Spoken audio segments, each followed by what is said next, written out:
वखत आप सर्वेનું સ્વાગત છે। ધોરણ 10 ના વિષય વિજ્ઞાન અને ટેકનોલોજીના પ્રકરણ નંબર 14 ઉર્જાના સ્ત્રોતો અને આજે આપણે વાત કરવાના છીએ ઉર્જાના સ્ત્રોતો ભાગ 6। એ પહેલા થોડી ચર્ચા કરી લઈએ ભાગ 5 ની। ભાગ 5 ની અંદર આપણે વાત કરી હતી પવન ઉર્જા વિશે કે પવન ઉર્જા આપણને કઈ રીતે ફાયદાકારક છે। આ પવન ઉર્જા માટે જે પવન ચક્કીઓ છે એમનું નિર્માણ કઈ રીતે થાય છે, આ પવન ચક્કીઓ કઈ રીતે બને છે અને પવન ઉર્જામાંથી વિદ્યુત ઉર્જાની અંદર રૂપાંતરણ કઈ રીતે કરે છે એમના અંગેની ચર્ચા આપણે ભાગ 5 ની અંદર કરી હતી। ત્યારબાદ વાત કરી હતી બિન પરંપરાગત સ્ત્રોતોની। તો આજે એવો જ એક સરસ મજાનો ટોપિક હું તમારી સમક્ષ લઈને આવ્યો છું। તો આપ સર્વે શાંતિથી આ ટોપિકને નિહાળો, જુઓ અને તૈયાર કરો એવી અપેક્ષા છે। તો ચાલો જોઈએ આજનો ટોપિક। તો દોસ્તો ધોરણ 10 ની બોર્ડની પરીક્ષાની અંદર એક એવો પ્રશ્ન પૂછાય। પ્રશ્ન એ પ્રકારનો હોય કે બિન પરંપરાગત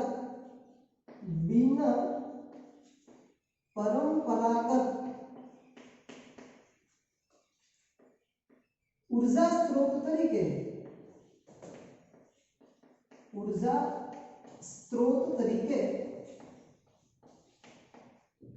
सूर्य समझाओ।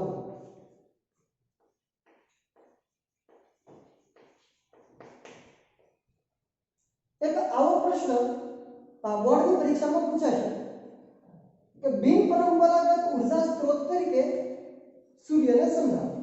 तो आपने बात करवानी है सूर्य विषय। तो बाल दोस्तों આપણને બધાને ખબર છે કે સૂર્ય છે એ તો અખૂટ ઉર્જાનો સ્ત્રોત છે। આ સૂર્યમાંથી સૂર્યપ્રકાશ દિવસ દરમિયાન આપણને સતત મળતો રહે છે। એમ પણ કહી શકાય કે સૂર્યમાંથી જે ઉર્જા આપણને પ્રાપ્ત થાય છે એ ઉર્જા પુનઃ પ્રાપ્ય પ્રકારની ઉર્જા છે।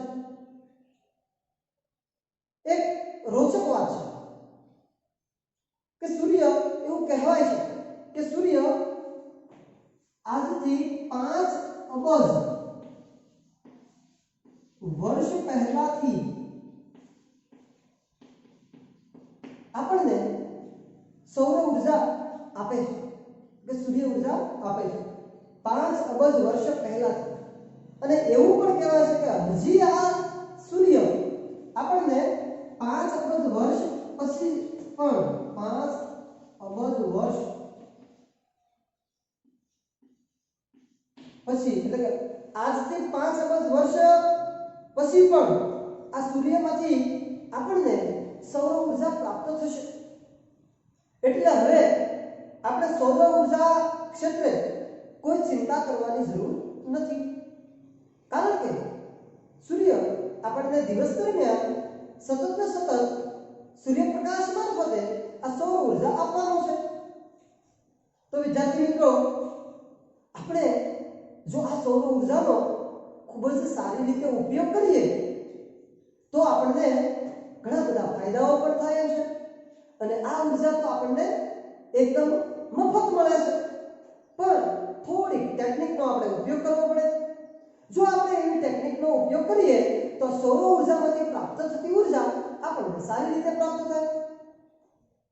આપણને ખબર છે કે દિવસ દરમિયાન આ સૌર ઉર્જા આપણને પ્રાપ્ત થાય છે પણ રાત્રિ દરમિયાન આપણને પ્રાપ્ત નથી થતી। તો એક અંદાજ પ્રમાણે ભારતની અંદર પ્રતિ વર્ષ આ સૌર ઉર્જામાંથી ભારતમાં 5000 ट्रिलियन किलोवाट अवर ऊर्जा प्राप्त થાય છે। કેટલી પ્રાપ્ત થાય છે તો કે 5000 ટ્રિલિયન કિલોવાટ અવર જેટલી ઊર્જા પ્રાપ્ત થાય છે। ખૂબ જ અખૂટ ઊર્જાનો સ્ત્રોત છે। અને જો દિવસ દરમિયાનની વાત કરીએ તો દિવસ દરમિયાન 4 થી 7 કિલોવોટ અવર પ્રતિ મીટરનો સ્ક્વેર જેટલી ઉર્જા આપણને પ્રાપ્ત થાય છે। દિવસ દરમિયાન 4 થી લઈ 7 કિલોવોટ અવર પ્રતિ મીટરનો સ્ક્વેર જેટલી ઉર્જા પ્રાપ્ત થાય છે। એટલે કે દિવસ દરમિયાન પણ આપણને સૌર ઉર્જામાંથી ખૂબ જ અખૂટ વિશાળ પ્રમાણમાં આ ઉર્જા પ્રાપ્ત થાય છે। મનુષ્ય તો આપણને ખબર છે કે ખૂબ જ વિચારશીલ છે। મનુષ્ય અલગ અલગ ટેકનિક અજમાવવામાં ખૂબ જ આગળ પડતો છે। મનુષ્ય બુદ્ધિવાન છે, એટલે પોતાની બુદ્ધિનો સદુપયોગ કરી અને મનુષ્ય એવું વિચાર્યું કે આ સૂર્યમાંથી જે ઉર્જા આપણને પ્રાપ્ત થાય છે એનો કંઈક આપણે એવો ઉપયોગ કરીએ કે જે આપણને રોજિંદા જીવનમાં પણ ઉપયોગમાં લેવાય અને ઓછા ખર્ચે આપણને પ્રાપ્ત થાય। એટલા માટે આ મનુષ્યએ સૌર ઉર્જામાંથી વિદ્યુત ઉર્જા મેળવવાનું નક્કી કર્યું। તો સૌર ઉર્જામાંથી વિદ્યુત ઉર્જા મેળવવી કઈ રીતે? તો એમના માટે આ મનુષ્ય અલગ અલગ સૌર ઉર્જાથી ચાલતા સાધનોનો વિકાસ કર્યો અને સાધનોની શોધ કરી। એમની અંદર ખાસ કરીને સૂર્ય કુકર હોય, solar water heater, solar cell, આવા અનેક પ્રકારના સૂર્ય ઉર્જામાંથી આપણને વિદ્યુત ઉર્જા પ્રાપ્ત કરાવે એવા સાધનો એમને વિકસાવ્યા। તો એમની અંદર છે સૂર્ય કુકર, તો કે એમાંથી આપણે રસોઈ બનાવી શકીએ। સોલાર વોટર હીટર, પાણી ગરમ કરવા માટે પણ એનો ઉપયોગ થાય। સોલાર સેલ વિદ્યુત ઉર્જા ઉત્પન્ન કરવા માટે ઉપયોગી છે। આ ઉપરાંત અવકાશની અંદર પણ ઘણા બધા એવા સાધનો છે વાહન વ્યવહારના, અવકાશના, કે એમની અંદર પણ આવી સોલાર પ્લેટ દ્વારા વિદ્યુત ઉર્જા ઉત્પન્ન કરવામાં આવે છે। દાખલા તરીકે એવા માર્સ ઓર્બિટરો કે જે સ્પેસ શટલની અંદર વપરાય છે, એમની અંદર પણ આવી સોલાર પ્લેટ છે ગોઠવવામાં આવી હોય છે। તો આવો છે આપણો સૂર્ય। તો આ સૂર્ય આપણને આટલો બધો ઉપયોગી હોય અને એમના સાધનોનો જો આપણે સદુપયોગ ન કરીએ તો આપણે મનુષ્ય તરીકે પૂરો વિકાસ કર્યો હોય અને આપણી બુદ્ધિનો સદુપયોગ કર્યો હોય એવું કહી ના શકાય। એટલા માટે આ મનુષ્ય આમાંથી આ પોતાની સદબુદ્ધિનો ઉપયોગ કરી અને સદમાર્ગે વાળી અને એમાંથી અલગ અલગ પ્રકારના સાધનો વિકસાવ્યા। હવે વિદ્યાર્થી મિત્રો, આપણને ખ્યાલ છે કે આપણે જો સફેદ રંગ અને કાળો રંગ લઈએ તો સફેદ રંગ ની અંદર ઉર્જાનું પરાવર્તન ઝડપથી થાય છે, જ્યારે કાળો રંગ શું કરે છે તો કે ઉર્જાનું શોષણ કરે છે। મોટાભાગે દાખલા તરીકે સૂર્ય કુકર હોય તો સૂર્ય કુકરની અંદરની સપાટીનો રંગ કાળો રાખવામાં આવે છે। શા માટે એવું? આપણને ઉનાળાની અંદર સફેદ કપડાં પહેરવાનું કહેવામાં આવે છે। શા માટે? તો કાળો રંગ અને સફેદ રંગ એક આવી પ્રવૃત્તિ પ્રયોગ સ્વરૂપે આપણી બોર્ડની એક્ઝામમાં પૂછાઈ શકે કે કાળો રંગ અને સફેદ રંગ એ બે રંગો પૈકી કોણ ઉર્જાનું શોષણ વધારે કરે છે અને કોણ ઓછું કરે છે તે પ્રવૃત્તિ દ્વારા સમજાવો। આવો એક પ્રશ્ન પૂછાઈ શકે।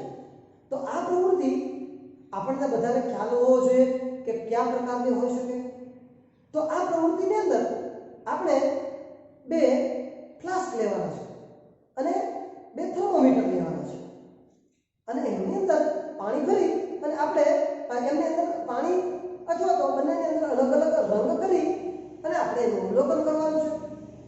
જોઈએ કે આ પ્રવૃત્તિ કઈ રીતે કરી શકાય છે।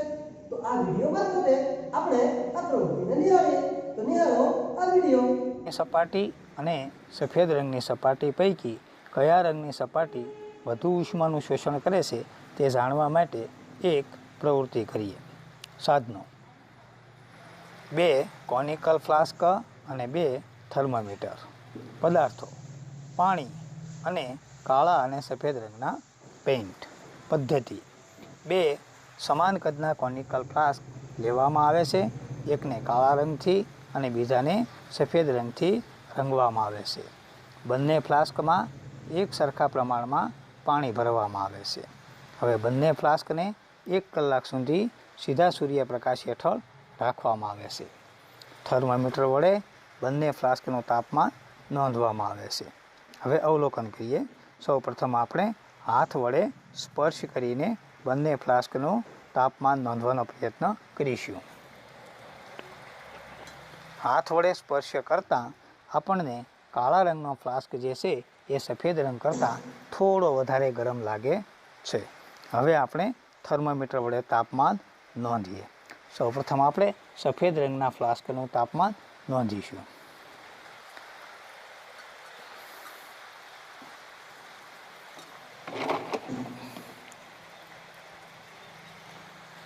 તો સફેદ રંગનો જે ફ્લાસ્ક છે તેનું તાપમાન 36 ડિગ્રી જેટલું 36 ડિગ્રી સેલ્સિયસ જેટલું આપણને માલુમ પડે છે. હવે આપણે કાળા રંગનો જે ફ્લાસ્ક છે તેનું તાપમાન નોંધવાનો પ્રયત્ન કરીએ.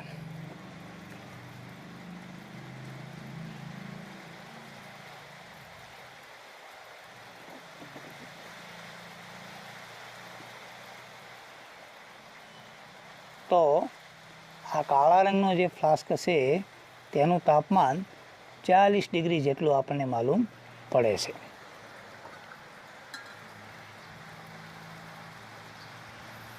તારણ: સફેદ રંગનો જે ફ્લાસ્ક છે તેના તાપમાન કરતાં કાળા રંગના ફ્લાસ્કનું તાપમાન 4 ડિગ્રી સેલ્સિયસ જેટલું વધારે છે, જે સ્પષ્ટ બતાવે છે કે કાળા રંગનો શોષણ કરે છે અને પીળો રંગ ઉર્જાનું વધારે માત્રામાં શોષણ કરતો નથી. તો આ પ્રવૃત્તિના આધારે તમને આખી પ્રવૃત્તિ સરસ રીતે સમજાઈ ગઈ હશે. હવે આગળ વધીએ. હવે વાત કરવાની છે આપણે સૂર્ય કુકર વિશે. તો એમની અંદર આપણે સૌપ્રથમ વાત કરીએ કે આ સૂર્ય કુકર શું કામ કરે છે. સૂર્ય કુકરની રચના કેવા પ્રકારની હોય છે?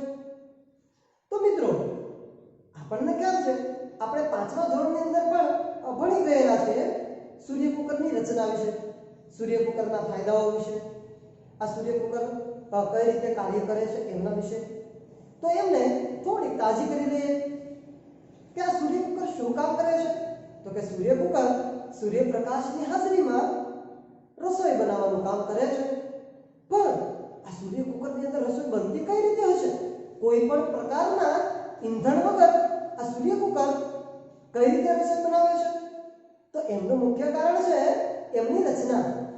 એમની રચના એક પ્રકારની હોય છે કે જેના કારણે સૂર્યપ્રકાશના કિરણો મારફતે એની ગરમીના કારણે આપણે સૂર્ય કુકરમાંથી રસોઈ બનાવી શકીએ છીએ. તો સૂર્ય કુકરની રચના કેવી હોય? તો કે એની જે પેટી, સૂર્ય કુકર આખી પેટી જેવી રચના છે. આ પેટી આવા ધાતુઓની હોઈ શકે અથવા તો લાકડાની રચના હોઈ શકે. આ પેટીની નીચેનો જે આખો ભાગ છે ને એ કાળા રંગનો કરવામાં આવે. હવે કાળા રંગનો શા માટે કરવામાં આવે એ આપણને ખ્યાલ આવી ગયો છે. ત્યાર પછી એની ઉપરની સપાટી ઉપર એક કાચની તકતી રાખવામાં આવે છે, એક કાચ રાખવામાં આવે છે. અને આ ઉપરાંત એમની અંદર ખાસ કરીને અંતર્ગોળ અરીસાનો ઉપયોગ થાય છે. કયા અરીસાનો ઉપયોગ થાય છે? તો કે અંતર્ગોળ.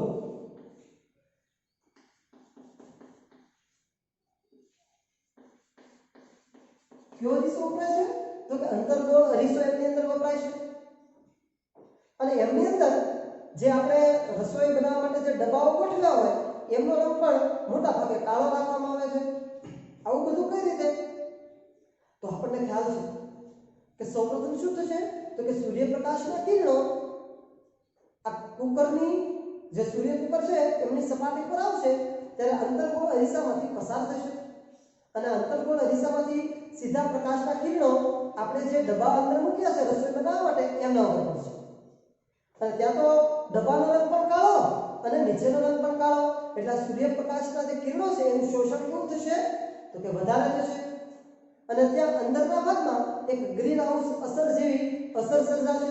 એટલે કે ત્યાં ગરમીનું પ્રમાણ વધશે અને આ ગરમીનું પ્રમાણ વધવાના કારણે શું થશે તો કે ગરમીનું પ્રમાણ વધવાના કારણે એમની અંદર જે ખોરાક રહેલો છે એ ખોરાક રંધાશે, છડશે અને એ ખોરાકનો ઉપયોગ આપણે કરી શકશું. હવે વિદ્યાર્થી મિત્રો, આ જે સૂર્ય કુકર છે ને એની અમુક પ્રકારની મર્યાદાઓ છે. એ મર્યાદાઓ આપણને તરત ખ્યાલ આવી જાય. એક મર્યાદા એવી કહી શકાય કે ભાઈ સૂર્ય કુકર જે છે ને એ તો સૂર્યપ્રકાશની હાજરી હોય ત્યારે જ ઉપયોગમાં લઈ શકાય. એટલે રાત્રે આ સૂર્ય કુકરને આપણે ઉપયોગમાં લઈ શકતા નથી. આ એની મર્યાદા છે.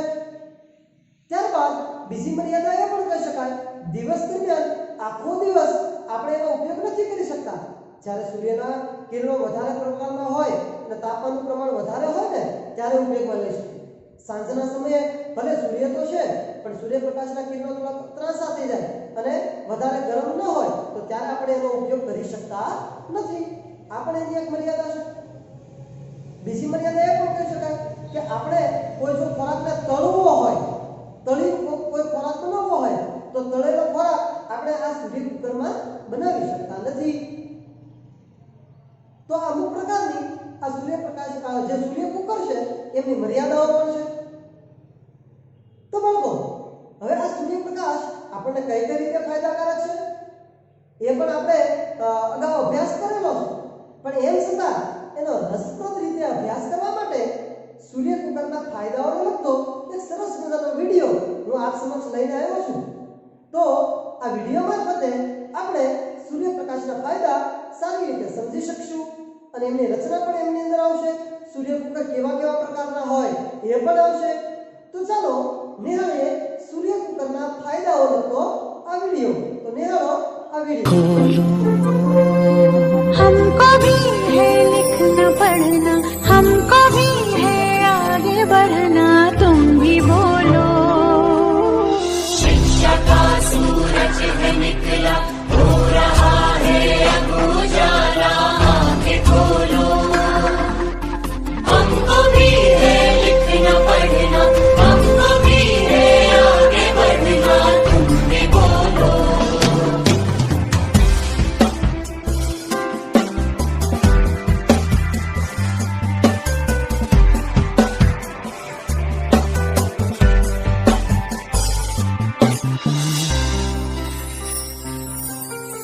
जो नहीं पढ़ सकता उसके सामने जैसे अंधेरा है. जो नहीं पढ़ सकता उसको एक मजबूरी में घेरा है. कितनी ही मजबूरियां शिक्षा मिटा देगी. उन्नति के रास्ते शिक्षा दिखा देगी. उम्र चाहे जो भी हो मैं कहूँ और तुम कहो. कभी સૂર્ય કુકર કેવા કેવા ફાયદાઓ ધરાવે છે કે ભાઈ સૂર્ય કુકરમાં તો આપણે ખોરાકને છે એ રાંધી શકીએ છીએ, ખોરાકને બાફી પણ શકીએ છીએ અને ખોરાકને શેકી પણ શકીએ છીએ. આ સૂર્ય કુકરમાં આપણે જે કંઈ ખોરાક રાંધ્યો હોય તો એમની અંદર એમના ખોરાકના પોષક તત્વો જળવાઈ રહે છે અને આમાં કોઈ પણ પ્રકારનું ઈંધણ તો વપરાતું નથી. એટલે મફતમાં આપણે ખોરાક રાંધી શકીએ છીએ. આવા ઘણા બધા ફાયદાઓ તમે આ વિડીયો મારફતે જોયા હશે એટલે તમને ખ્યાલ આવી ગયો હશે. તો હવે બોર્ડની એક્ઝામમાં આ પ્રશ્ન પૂછાય તો આપણને આવડે ને કે સૂર્ય કુકરની રચના સમજાવો, સૂર્ય કુકરની મર્યાદાઓ અને સૂર્ય કુકરના ફાયદાઓ જણાવો. તો હવે આ વિડીયો મારફતે આપણને એક ખ્યાલ આવી ગયો હશે. સરસ. તો ચાલો હજી આપણે એક એવા સૂર્યપ્રકાશથી ચાલતા એક સાધન વિશે વાત કરીએ અને એ છે હવે સોલાર સેલ પેનલ. તો સોલાર સેલ પેનલ આખી ઘણી વખત આપણે બધાએ આખી સોલાર પ્લેટ જોઈએ છે, સૂર્ય પ્લેટ. તો આ સોલાર પ્લેટ છે એ ખરેખર કઈ રીતે બને છે? એ સોલાર પ્લેટ આપણને કઈ રીતે ઉપયોગી છે? આ સોલાર પ્લેટની અંદર કેટલા પ્રમાણમાં સૂર્ય ઉર્જાનો સંગ્રહ થઈ અને વિદ્યુત ઉર્જા ઉત્પન્ન થાય છે? આ સોલાર પ્લેટ નું નિર્માણ કઈ રીતે થાય છે? એની અંતસ્થ રચના કઈ રીતની હોય છે? તો આ સમગ્રને લગતો આપણને મૂંઝવતા પ્રશ્નો એક વિડીયો મારફતે આપણે નિહાળવાના છીએ કે આ સોલાર પ્લેટ કઈ રીતે નિર્માણ પામે છે. તો નિહાળો આ વિડીયો.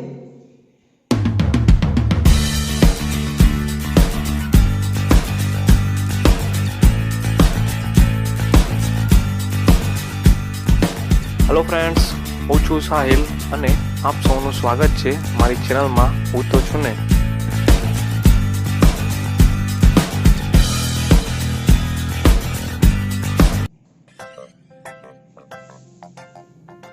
હેલો ફ્રેન્ડ્સ, આજનો આપનો ટોપિક છે સોલર પેનલ.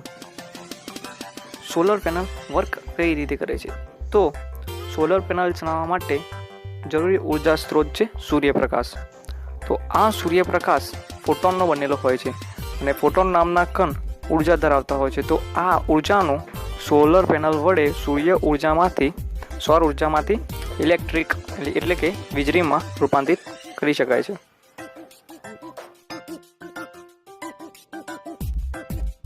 હવે વાત કરીશું સોલર પેનલના બીજા ભાગ એટલે કે મુખ્ય ભાગ પેનલની, કે જે નીચે પ્રમાણેના લેયર્સનો બનેલો હોય છે. જેમાં પહેલું છે સબસ્ટ્રેટ લેયર, બીજું બેક કોન્ટેક્ટ ગ્રીડ, અર્ધવાહક silicon, front contact grid, anti reflective and toughen કાચ.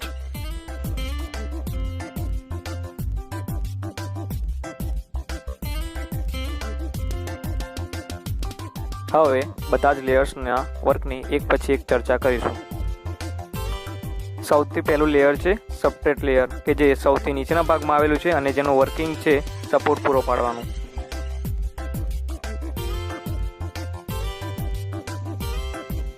બીજા લેયરનું નામ છે બેક કોન્ટેક્ટ ગ્રીડ, કે જે નેગેટિવ એટલે કે ઋણ વિદ્યુત ભારના વહન માટે જવાબદાર હોય છે. હવે આવે છે સોલર પેનલનો સૌથી ઇમ્પોર્ટન્ટ પાર્ટ એટલે કે પીએન જંક્શન ઓફ સિલિકોન. પરંતુ જ્યાં સુધી સૂર્યપ્રકાશ પડે ને ત્યાં સુધી આ લેયર એટલે કે પીએન જંક્શન એક્ટિવેટ થતું નથી.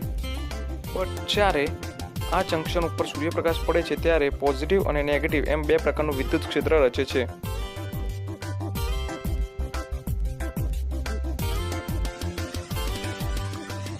હવે વાત કરીશું ફ્રન્ટ કોન્ટેક્ટ ગ્રીડની, કે જે ધન વિદ્યુત ભાર એટલે કે હોલ્સના વહન માટે જવાબદાર છે.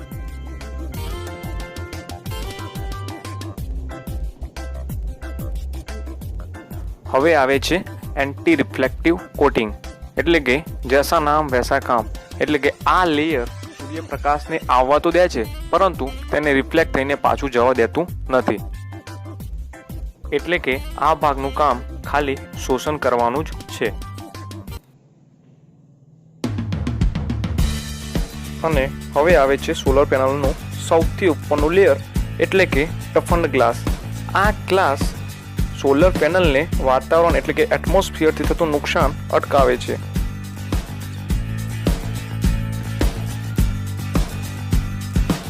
હવે જોઈશું working of solar panel. Solar panel work કઈ રીતે કરે છે?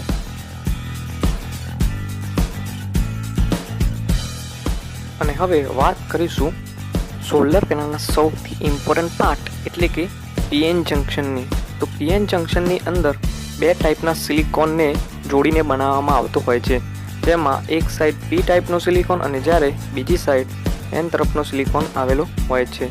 જ્યારે આ બંનેને જોડવા સરસ વિદ્યાર્થી મિત્રો. તો આ વિડીયોઝ મારફતે આપણને ખ્યાલ આવી ગયો છે કે સોલાર જે પેનલ છે એ કેવી રચના ધરાવે છે અને કઈ કઈ રીતે કાર્ય કરે છે. તો ચાલો એના વિશે થોડી બીજી પણ વાતો કરી લઈએ કે સોલાર સેલ પેનલ શું છે.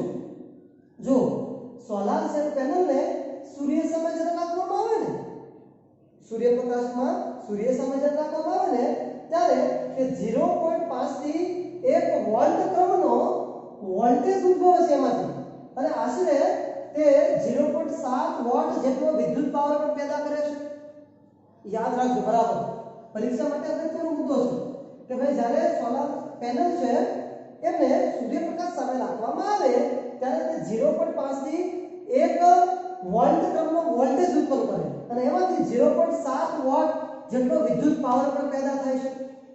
પછી આનો ઉપયોગ છે કઈ કઈ જગ્યાએ થાય તો કે કૃત્રિમ સેટેલાઇટ અને માર્સ ઓર્બિટરો જેવા અવકાશી સાધનોની અંદર પણ વપરાય છે. કૃત્રિમ સેટેલાઇટ, આપણે જે અવકાશની અંદર સેટેલાઇટ ઉપગ્રહો છોડીએ છીએ ને, તો આ ઉપગ્રહની ઉપર પણ અહીં સોલાર પેનલ હોય છે. ત્યારબાદ જે સ્પેસ શટલ છોડવામાં આવે ને, તો સ્પેસ શટલની અંદર પણ એના જે ઓર્બિટરો હોય ને, માર્સ ઓર્બિટરો, તો એમની અંદર પણ આવી સોલાર પ્લેટ છે એ ગોઠવેલી હોય છે. એમના દ્વારા આ ઉપગ્રહો અને સોલાર જે સેટેલાઇટ છે, બરાબર, અને આ ઉપરાંત જે અન્ય કોઈ પણ અવકાશી સાધનો છે એ કાર્યરત રહે છે. પછી ખાસ કરીને જે અંતરિયાળ ગામડાઓ હોય કે જ્યાં વિદ્યુતની આખી લાઈન ત્યાં સુધી પહોંચાડવી બહુ અઘરી હોય અથવા તો મુશ્કેલી હોય, તો એવા વિસ્તારોની અંદર રેડિયો ચલાવવા માટે, પછી વાયરલેસ ટ્રાન્સમિશન માટે, પછી ટીવીના રિલે સ્ટેશન માટે, ટીવીની અંદર જે આપણે અલગ અલગ ચેનલો જોઈએ છીએ તો એના સ્ટેશન માટે આ સોલાર પેનલનો ઉપયોગ થાય છે. આ ઉપરાંત ટ્રાફિક સિગ્નલ, કેલ્ક્યુલેટર અને રમકડાની અંદર પણ આવા સોલાર પેનલ છે એ વપરાય છે. શું કીધું કે ભાઈ ટ્રાફિક સિગ્નલ હોય તો ત્યાં પણ આવી સોલાર સેલનો ઉપયોગ થાય. પછી ઘણા બધા આપણે રમકડા સોલારથી ચાલતા હોય રમકડા પણ આવે છે, એવી ટોપી પણ આવે છે સોલાર વાળી. તો આ બધાની અંદર આ સોલાર સેલ છે એ વપરાય છે. તો આજનો જે આપણો મુદ્દો હતો એમની અંદર આ ચર્ચાઓ કે સોલાર સેલ પેનલ, સૂર્ય કુકર અને સૂર્ય, આ બધું આપણને કઈ રીતે ઉપયોગી છે એમના અંગે આપણે ચર્ચા કરી. તો આજનો આ લેક્ચર પણ આપણને સર્વેને સારી રીતે સમજાયો હશે અને તમે બધાએ આ લેક્ચરને ખૂબ જ ધ્યાનપૂર્વક જોયો હશે. આમની અંદરથી કેવા કેવા પ્રશ્નો પૂછાય એમની પણ આપણે ચર્ચાઓ કરી છે. એમ છતાં પણ તમે આમાંથી ઘણા બધા ટૂંકા પ્રશ્નો પણ નીકળે છે એ આપણે આપણી રીતે પણ અભ્યાસ કરી શકીએ અને એમનો વિશેષ અભ્યાસ કરી અને આપણે સારો એવો આ મુદ્દો તૈયાર કરી શકીએ છીએ. તો આજના આ તાસની અંદર આપણે આટલી ચર્ચાઓ કરવાની હતી. હવે આ જ પ્રકરણની આનાથી પણ સારી વાતો અને આના જેવી જ વાતો કરવા માટે આપણે ફરી મળીશું. ત્યાં સુધી આપણે રજા લઈશ. જય હિન્દ.